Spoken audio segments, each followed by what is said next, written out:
I've always had this fire in my belly about I'm destined for something more than this. Am I even good at this? Is this the right role for me? Was I ever a great leader? We can tolerate mediocrity for a long time until there's a pain that's getting louder and louder.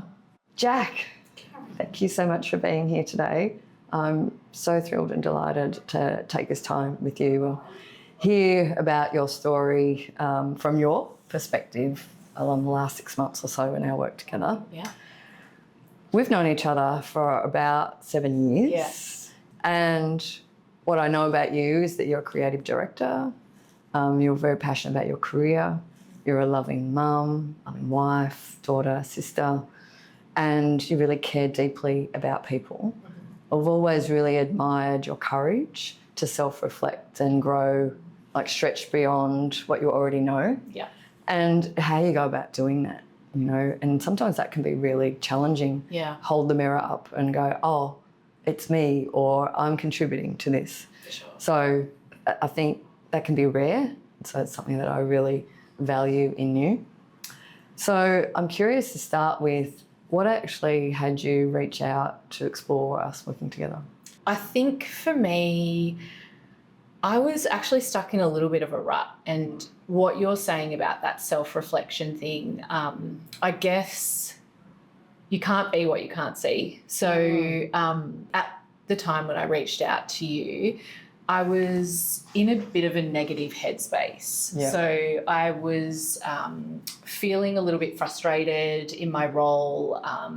I felt as though my leadership skills that I once really valued and really enjoyed were starting to slip away.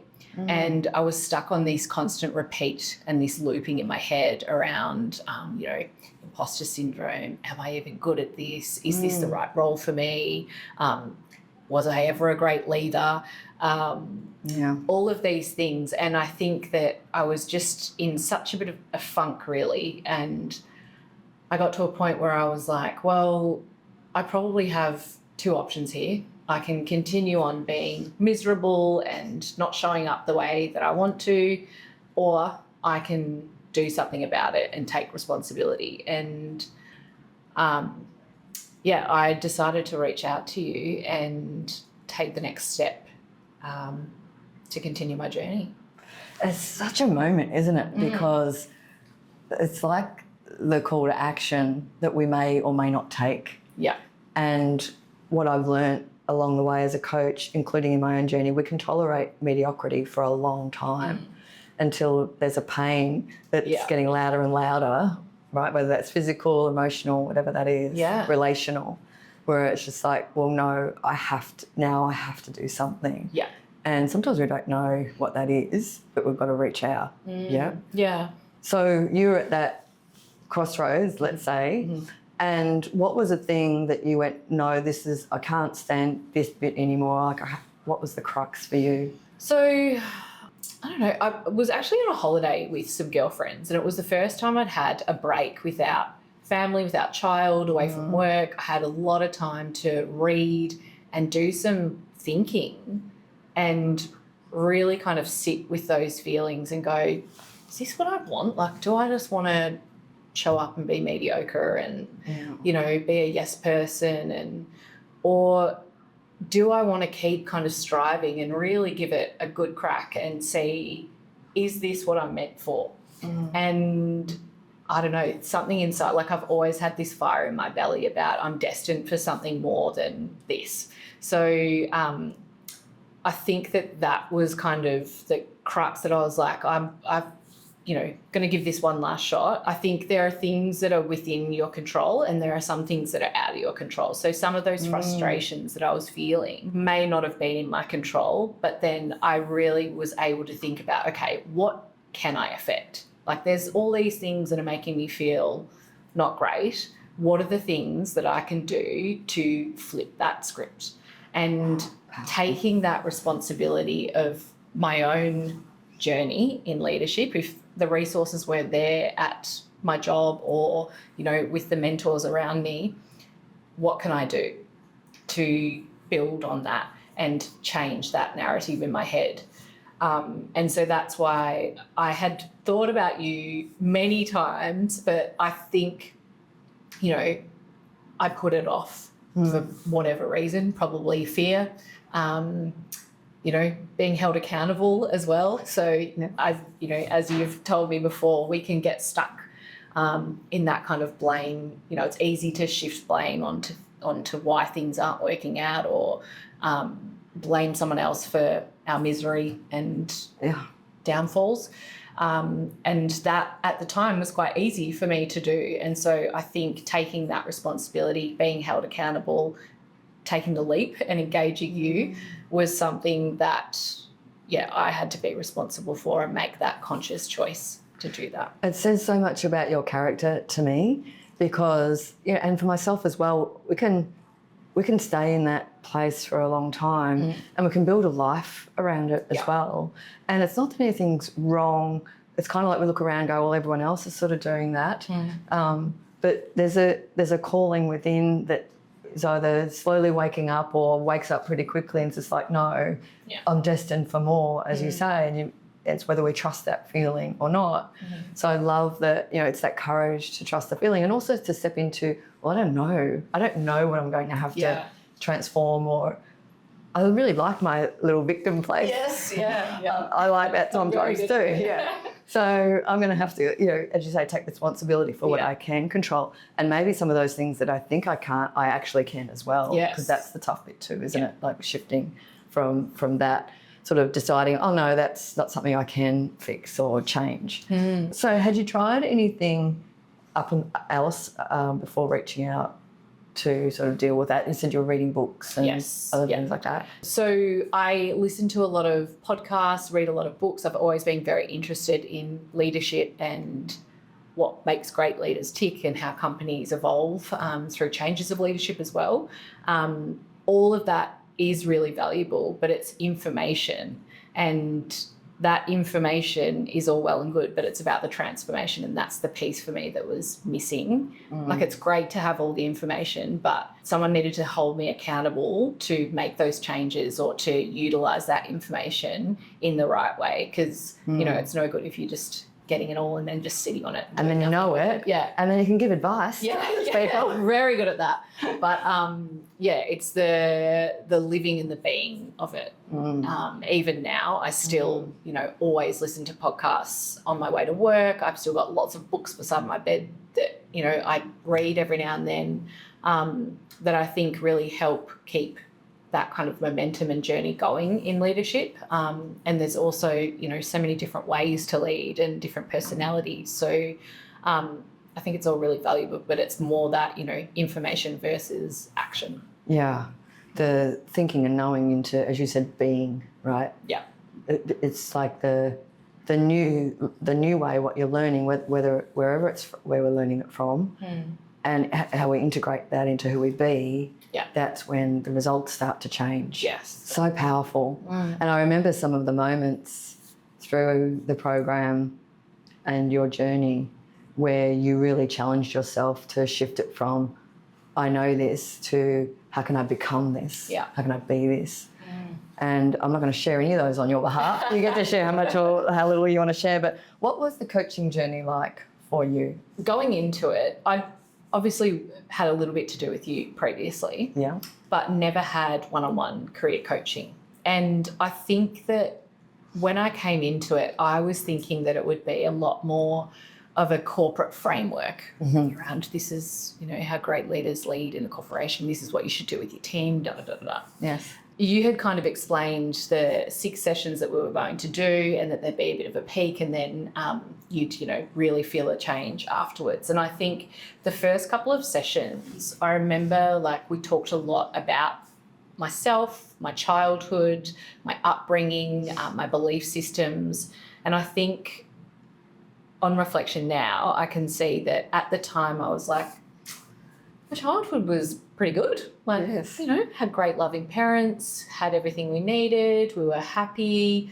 But it wasn't until later in that journey that, through journaling and reflection and deep diving into personality traits and the way that we think and even reactions to things, that I really started to understand what that 95% has meant for me in shaping the way that I show up as a person, as a leader, why I react to things, maybe why I believe certain things, some of the self-talk, where that comes from. Like it all kind of made sense, like it clicked, and then it was like, oh. And I think that the journey in the career coaching has taught me that it actually starts with me. So I have to know myself. I have to be really clear on my intentions before I can even think about leading a team or showing up the best way possible. It all starts with me. And anyone that thinks otherwise, I don't think they're a great leader. Yeah. And potentially, well, not potentially, they'll repeat the patterns that they're in based on their biases and preferences and personality traits that they've developed, belief systems, etc. Yeah. They'll keep repeating that, looking for others to change, or looking for maybe another strategy or another process or another framework. Yeah. So, yeah, I love that reflection. Go ahead. Yeah. I guess the biggest sort of takeout from the career coaching was that it was a lot more personal than I ever expected it to be. Yeah. And I do feel like, and possibly because it was my first session with you, I feel like there was so much work that needed to be done on myself that I actually didn't utilise the time as much as I thought I was going to around the team and business and things like that. Like it all eventually connected. Yes. But what I needed from the session was more about what was going on internally and what was happening externally because of that. Yeah. And I guess it was a surprise for you to go, I need to look at myself first. I thought you were going to give me the ABC of how to run a good team or how to lead a high-performing team, which we would do that work, yet we can't do it without doing the self-work first because otherwise nothing will shift. So the 95% that you speak to is something that I quote from Dr. Joe Dispenza, who's a lecturer in neuroscience, and he speaks to where by the time we're age 35, we're 95% on repeat, really. I'm paraphrasing, but, full of our preferences and biases and patterns that we've developed over time. And now we're getting up and doing the same thing every day, thinking we're doing something different or thinking we're fresh every day. Yeah. And that's the cut through that we need to achieve to be able to deliver new results through and with people, with our teams, is to have our own thinking shift first. So that then we can communicate differently, then we're showing up with people differently, then we're eliciting different responses from them. Because otherwise we're coming at them the same way, they're going to respond the same way. It's the same with our personal lives as well, right? Usually we're looking for other people to change for things to improve. And we call that the 50-50 dance.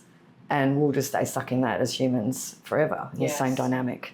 And the challenge is, well, how can I take 100% responsibility, not blame, but how can I go, okay, well, what's in my space? What can I shift? And when I do that, the other person will shift. So powerful. And really interesting reflection. Absolutely. And I can say now, having been through it, you really feel those shifts. It's incredible. Like I didn't understand it probably until the fourth session, I think. And then I don't even know how to explain it, but you just feel this shift and you can really feel the differences in your relationships, both professionally and I would say personally as well. And the only reason you experience the great results is because you did the work. Because session 1, 2, 3, you're showing up trusting me, going, oh, I'm kind of getting it, not sure if I'm getting it. We're unpacking all this stuff about my childhood and my style. That's why there has to be that deep trust. Because I know the first 3 sessions don't always make sense to people.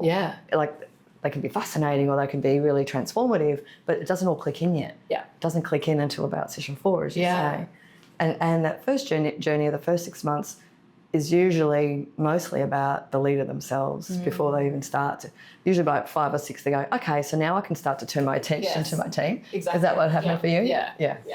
And so it's like, how do I now lead my team? And it's almost like you feel like you're beginning at the end of the 6 months. Right. It's like, I'm You just do, getting started. You do. I'm like, wait, there's got to be more. Yeah, so good. And there can be more, right? Yeah. But the 6 months container for me becomes this kind of like rocket ship to launch you off. Great analogy. That's how it feels. So good. Yeah. Was there a challenge or a barrier within yourself that you could share that you could see that you had to overcome? Yeah, I think it's very much in my personality to be the victim, play the victim a lot. And I think that I really had to dig deep to change that mindset, that it was, it's pretty classic, I'm sure, but it was them that needed to change, not me, because I had the right way of doing things or working. And probably all the evidence to say they should change. Right, yeah, of course. So I think that was probably the biggest challenge. I thought as well my own headspace would get in the way, and it did for a long time. Like I'd always had this negative self-talk, and for so many years I had asked mentors and friends and probably you along the way, how do you stop that? And again, I cannot explain it, but something shifts, and I think it's just like this confidence that you've always had comes to the surface, and then suddenly you don't even have capacity in your head for those thoughts to come in because you're too busy just on this momentum moving forward. And I think it's just so exciting. I love that. Yeah. It's like it's the shift in the becoming. Yeah. And it's less about trying then. I think that's it. Yeah. It's less about trying to be something, you are being. Yeah. So good. Yeah. I can relate to the victim. I mean, I caught myself being a victim recently. It's a human thing to do. It is a human thing It's, you're a very successful professional, and for you to share, I could see I was being a victim. That is so helpful for so many other people to hear. And I love your willingness to share that because it's vulnerable, and it gives other people who are wanting to be great leaders and are on their leadership journey inspiration to go, I can be that. Even that, like you just saying then, you're a very successful professional, that imposter syndrome in me is like, no, I'm not, am I? I don't think I am, but that's the thing that now I'm like, yeah, Karen, I am. Yes. And that's how I feel now. Yeah. Whereas previously I was still like, no, that's not me. She's talking about someone else. That's the other leaders in the, no, that's not me. But now my mindset is, I am. And I'm bloody good. And I think that's the shift And that's not you trying to motivate yourself. Like, that's not you putting on a confidence jacket. That's coming from the inside. Yeah. Right? Yeah. And I think, the work that we did on that 95% has really helped that, because previously I probably would have thought that saying something like that about myself was big noting myself and, pumping my tires up and being too egotistical and whereas now I'm like, no, it's okay to say the truth about what you are and feel good about that. Yeah. What impact has the journey that you've been on and how you've explained it so beautifully so far, has that had on your team that you're leading and how you're showing up at work? I mean, it's so different. Even small things like I started taking a lot more care and pride in how I showed up to work in terms of how I looked, what I was wearing, how I would present. And I've really noticed a shift within the team doing that as well. So again, it's that you can't be what you can't see. So I understand the power that I have to how I come across to my team really sets the tone for them. And I think that's been the biggest shift that I can see. The other thing that I think has really helped was the disc profiling, going deeper onto that. And I think that the first couple of sessions, I really focused on my profile. Yeah. The last 3 sessions, we really did a lot of work on the team and even managing up into those profiles as well, and shifting how I was communicating and just the preparation putting into that before going into meetings or before one-on-ones.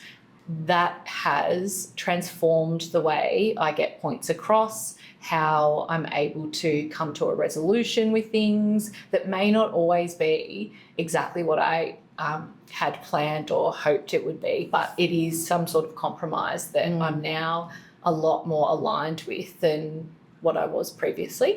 So those key things, I can really see a big shift in the team. Yeah. And isn't that so interesting? Because in the past it might have been, from a victim state mindset, it might be, no one's listening to me, people aren't taking my points, that I'm sharing, or no one's asking my opinion, or whatever that is, whatever version of that we all have, right? And then you do the work on yourself and you learn these tools and frameworks and you shift to your being, right? From the inside out. And then you're showing up differently because that's who you're being and who you're becoming. That's right. And then now other people shift in response to that. Yes. Not only for themselves, but also obviously how they work with you, how they relate with you, how they listen to you. Yeah. And how you go into a meeting or a setting, like that sets the tone. And that's so simple. But it takes a lot of work to get to that point. But I think that does make a huge difference. The outcomes. And so have you noticed with the team how they're working differently with you together? Like, what have you noticed tangibly? What do you see day to day that's different? A couple of examples? Yeah, so with one of my direct reports, I really feel like we've built a lot more of a trusting relationship. I felt like we always got along, but I did just feel like there was a little bit of tension sometimes between us for no real reason. Maybe just like a disconnection in our communication. But now we've been a lot more transparent with each other. I think that I've taken a slightly different approach with our one-on-ones, and suddenly the relationship dynamic has shifted a little bit and there seems to be a lot more trust in each other. So that's been a really powerful transformation, because it's someone that, I think we rely on each other a lot to get things done. And so that makes a huge difference. So good. And like, there's no end to now what's possible, right? When you're having those kind of conversations that are open and understanding of each other more versus like trying to figure it out without that honesty or without that openness. That's right. So is there anything else you'd like to share about how the journey unfolded for you? What was really important to you as you went through your leadership journey? I think the most important part for me and in my role now is that I feel like this deep-seated confidence has really come to the surface, and I feel like I finally have the confidence to have a voice in the room. So previously, where I either felt like I didn't deserve a seat at the table, people would think, what the hell is she talking about? She doesn't know what she's doing here. Or just that mindset of like, oh, well, it's not my responsibility. I'm not going to speak up about it. Now I feel like it does fall on me. It is my responsibility, and I have a voice now, and I can really shift things forward for my team, for the business. I think that, I have a lot more opinions on things that I probably didn't or left to other people to decide now. Back then, sorry. So now I feel like, I definitely have a lot more confidence to really push and drive things forward. And I think, getting out of that mediocre kind of workplace and shifting it into how can we be a bit more progressive, how can we really push this brand forward to get better results. And the word power, feeling powerless or powerful, I love the word power and powerful for a woman, and especially a woman in leadership. And I also think it doesn't always describe enough of what that feeling is. How would you describe that shift for you? Was it about the feeling of power, being powerful? I was thinking about this in reflection, because that is the perfect word to describe what you feel when you're able to overcome the hurdles that were holding you back. It is like a real surge of power. But the other word that kept coming up was like momentum. Like I feel like it just drives you forward. Like you just have this, a drive is another great word. You've suddenly got this drive and ambition back that, like, for me, fell away, but it's back now, and it's like, this is the force behind me. Yes. That, yeah. But it's those sort of like power words. Yeah. It's like, sometimes I think they can be overused and they become white noise. I agree. But I do really think it's real. Yeah. It's a real feeling. Yeah. Especially when we contrast it to how we're feeling before we go through this kind of process and transformation. Yes. Is, that powerlessness, and we're projecting it all externally, going, well, if this was this and this was that, then I'd speak up. Yes. Right? Yeah. Or we wait to be invited, or we talk about how there's no space for our voice in the room. Yeah. But nothing's going to change if we keep that mindset. And it's easy to say, just change your mindset, but actually it takes a lot more than that to go from feeling that way to actually feeling how you're feeling now, which is that momentum and drive and power. Yeah. So looking forward then, I was so thrilled for you going through this transformation process, and also sad for it to end. It won't be the end. But thank you. I hope we get to it together again. What do you see projecting forward now in your leadership career, in your future, based on what you've experienced over our journey together? What do you see is possible now? What I think is that there's a lot of aspirations that I've had throughout my career. One day I could do this, one day I could do that. And I think even in one of our sessions I said, in 10 years. And you're like, what? It's so long. And I think that now, that gap is closing about the potential for what I can do and who I can be in my career. Yeah, so I think that it's really opened up a lot more possibility, whereas I think I was limiting myself before with my own self-beliefs of how good I was or what my capacity was. I actually get a bit more of a thrill out of being uncomfortable now and being scared or, vulnerable, I suppose. Now, those feelings, when they come up, that actually excites me or tells me that this is a good place to be in. So now that I feel a bit more comfortable with that, I really do feel like it's opened up a lot more possibility than what I thought previously. That's exciting. Yeah. One of the words that was coming up for me as you were sharing was discernment, because people listening to this could go, oh, now she's taking on more work, or now she's taking on more responsibility. And I know it's not that. I know it's something from within, right, that we talked about before.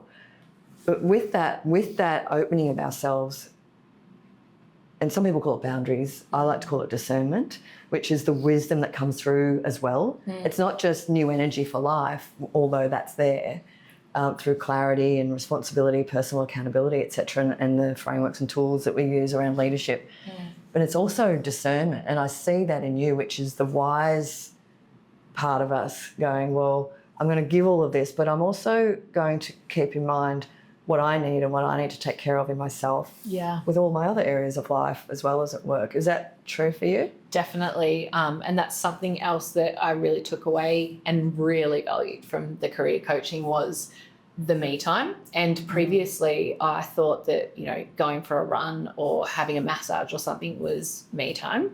But there's things that I've done now, like, for example, the pottery class that I ended up taking that you encouraged me to do. I was like, I've always wanted to do something with my hands. And anyway, it's become like so much more than just pottery. It's, for me, a bit of a grounding and a meditation, and it's taught me patience and to trust the process, and that things that start out one way don't always finish up how we expect or anticipate. And I think that there's a lot of meaning in that. Yeah, that's been so helpful in my journey. I think that time that I have in that pottery class is way more valuable than going for a run or probably doing 10 minutes of meditation with earpods in. Like, I just think those things are really important and help me shift my mindset and frame of mind going into the week, the next week or whatever. Yeah. So I've definitely put a lot more emphasis on making sure that I stick to those classes. Yes. Because I think that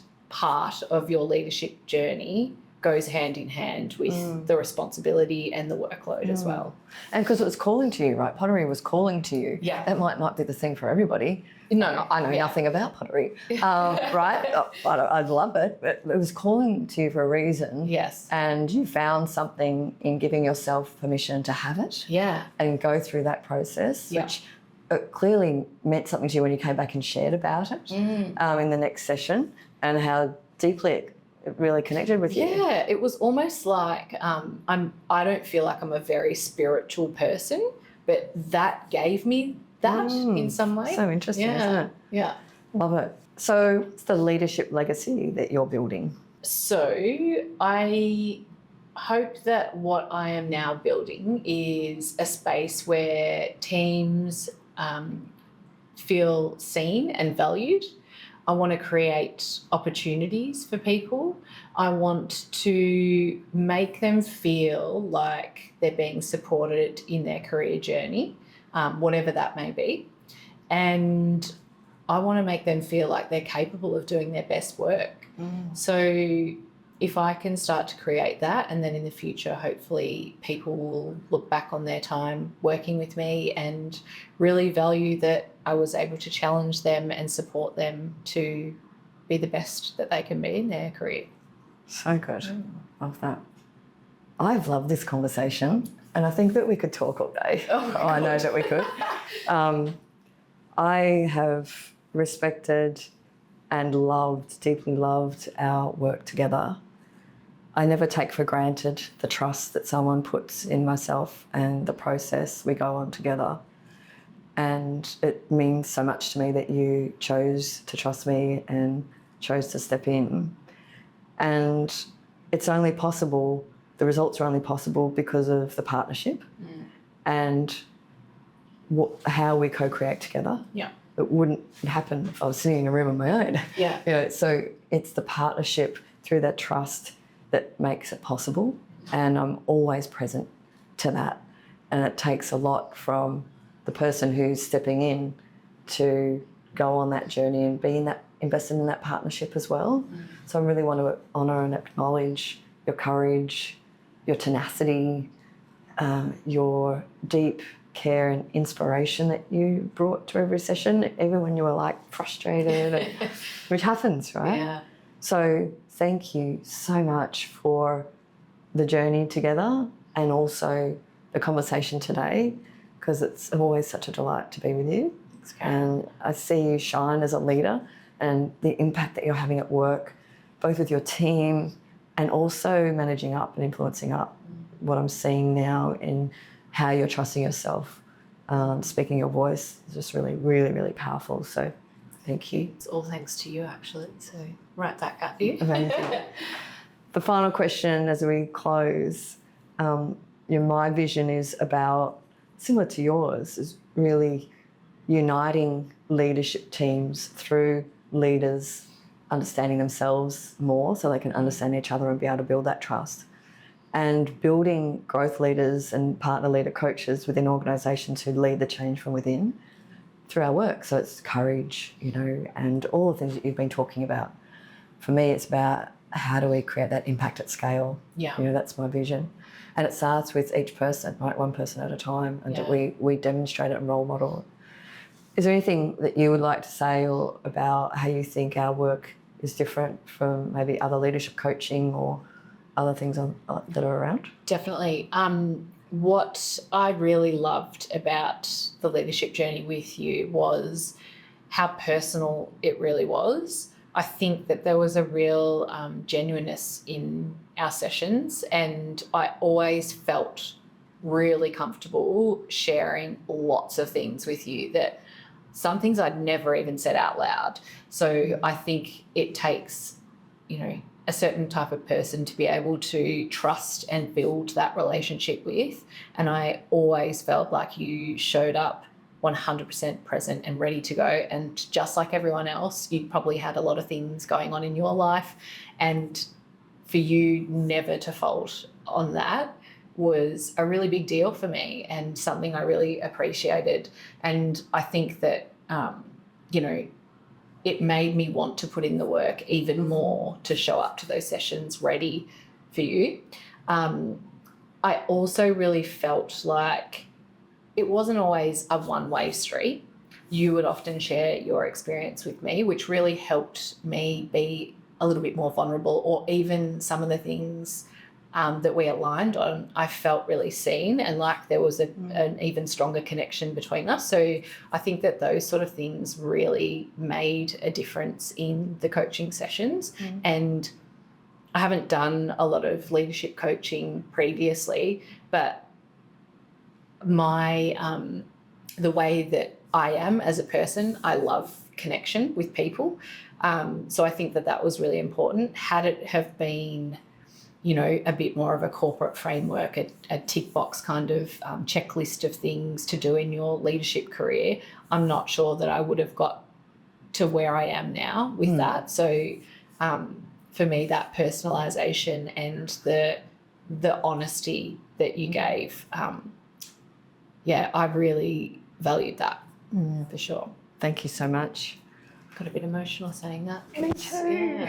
Yeah, but it's true. The way that you articulate that is so meaningful and important to me, like valuable to me. I'll take that with me. No one's really shared it like that before, so it means a lot. Thanks. Thank you. Oh, we are going to hug. We are. Thanks, Karen.